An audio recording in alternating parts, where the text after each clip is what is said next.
Ne diyor? Su istiyor komutanım. Ver.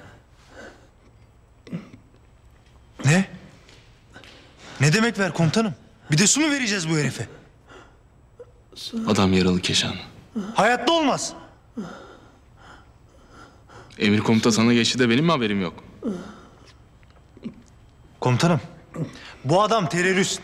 Bu adam katil. Aynı zamanda yaralı. Bana ne? Bize sıkmadan önce düşünecekti onu. Komutanım veriyorum. Dur. Keşanlı verecek. Ben mi? Komutanım zorluyorsun beni. Keşanlı dediğimi yap. Ver suyu. Tamam lan uzatma sen de ver işte.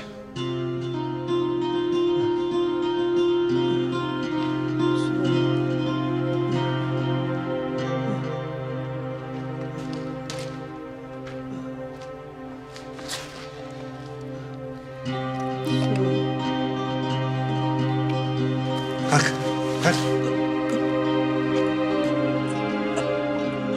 Yeterli.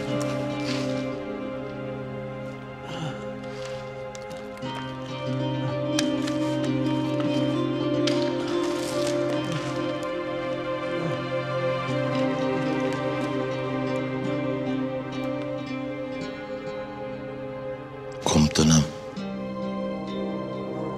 Komutanım. Komutanım, ben de çok susadım.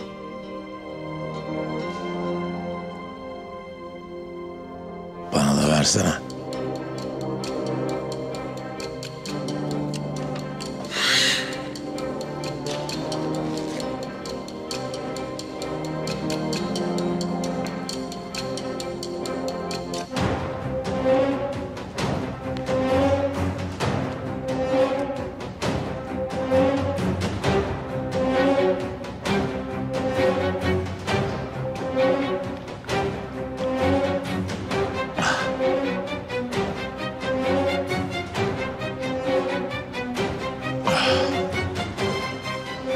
Ölmüşlerin ruhuna değsin. Sakin ol. Yavuz.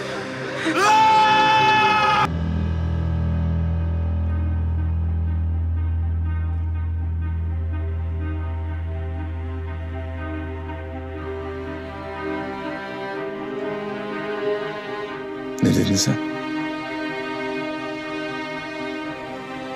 Ölmüşlerin. Şu nişanlın vardı ya. Kaybettiğin neydi adı? Merve'ydi galiba. Sakın onun adını ağzına alma.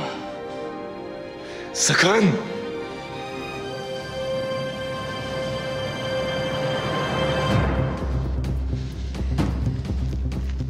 Yazık oldu kıza. Resmini görmüştüm. Bayağı da hoş bir kızmış. Cık. Ne diyelim? Yanlış adamı sevdi diyelim. Mukadderat diyelim. Tek bir şey var merak ettiğim. Merve'yi toprağa verirken çok ağladın mı Sarı? Ağlamışsındır.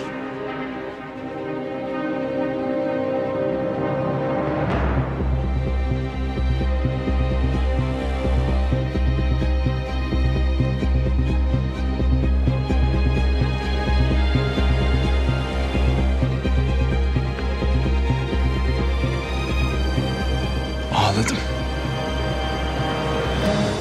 Çok ağladım. Mezarından aldım toprağı, ne yaptım biliyor musun? Kardeşinin ağzına tıkadım.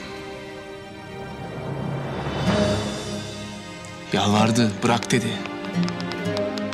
Bıraktım. Ama kancıklık öyle bir kanımıza işlemiş ki. Silah çekti.